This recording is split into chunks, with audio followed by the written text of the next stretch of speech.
Video के अंदर हमने डिस्कस किया था पाकिस्तान की हिस्ट्री को 1947 से लेकर 1962 तक।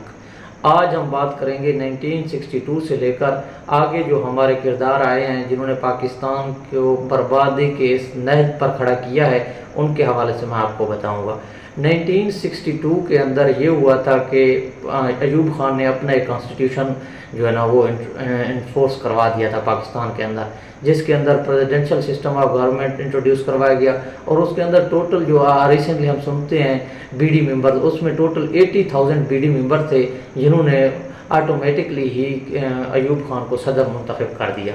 उसके बाद 1965 के अंदर वार होती है पाकिस्तान एंड इंडिया की, और उसको रेजोल्यूशन के लिए दोबारा ताशकंद डिक्लेरेशन होता है और इस मामले को रिजॉल्व कर दिया जाता है।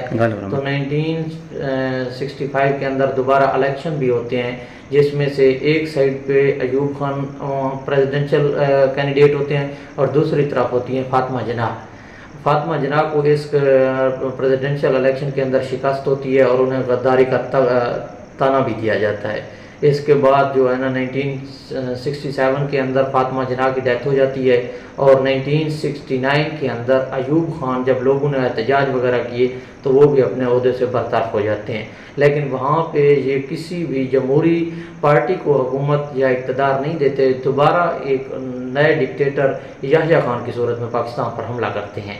याह्या खान वो डिक्टेटर थे जिनके बारे में कई मिसालें ज़द-ए-आम हैं जो आप हमेशा सुनते भी रहते हैं।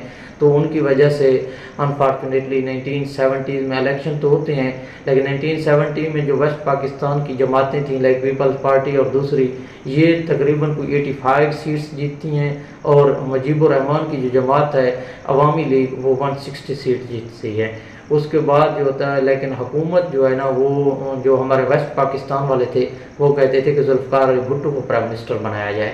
इसके ऊपर ईस्ट पाकिस्तान के अंदर एहतजाज वगैरह होती हैं और अनफॉर्चुनेटली हम देखते हैं कि 1971 के अंदर बांग्लादेश की सूरत में सकूत ढाका हो जाता है और बांग्लादेश हमसे आज़ाद हो जाता है।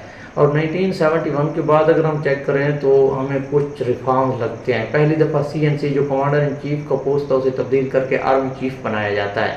आर्मी चीफ के पोस्ट को क्रिएट किया जाता है, chief of joint staff committee की पोस्ट को क्रिएट किया जाता है। और उसके बाद 1973 के अंदर जुल्फ़िकार अली भुट्टो और उस वक्त के जो फॉरेन मिनिस्टर थे अब्दुल अजीज़ और OIC के फॉर्मर पाकिस्तान के जो चेयरमैन थे, सेक्रेटरी जनरल थे शरीफुद्दीन पीरज़ादा, वो मिलकर एक कॉन्स्टिट्यूशन को बनाते हैं।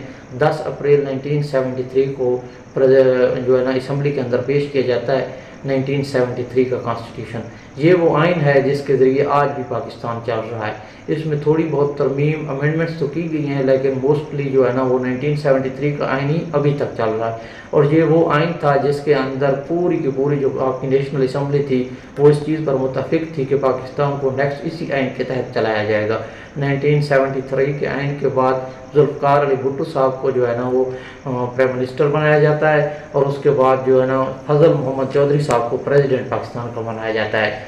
ये 1973 से लेकर 1977 तक ये हुकूमत चलती है।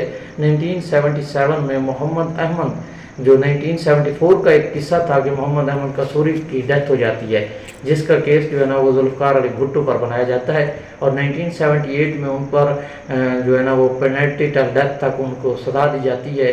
लेकिन जो है ना एंड पे 4 अप्रैल 1979 को जुल्फ़िकार अली भुट्टो को इसी केस के तहत फांसी की सज़ा दी जाती है और उसके बाद मुल्क में दोबारा एक दफ़ा इंतशार फैला जाता है। इसमें जो 5 जुलाई 1977 में जुल्फ़िकार अली भुट्टो की हुकूमत को ख़त्म करके ज़ियाउल हक़ ने मार्शल लॉ लगा दिया था और उन्होंने ऐलान किया था कि मैं मार्शल लॉ इसलिए लगा रहा हूँ कि मुल्क के अंदर अभी हालात नहीं हैं, लेकिन मैं 90 डेज़ के अंदर ना इलेक्शन करवा दूँगा।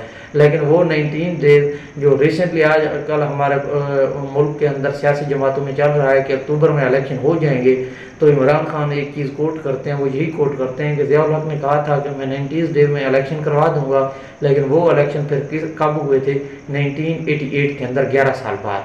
इसी तरह से इसी दौरान मुख्तलिफ रिस्टोरेशन ऑफ डेमोक्रेसी, इसी तरह की तहरीकें भी चली।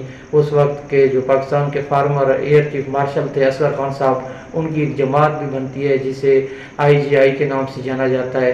उसी के तहत पंजाब के अंदर नवाज शरीफ को फर्स्ट टाइम जो है ना वो चीफ मिनिस्टरशिप मिलती है।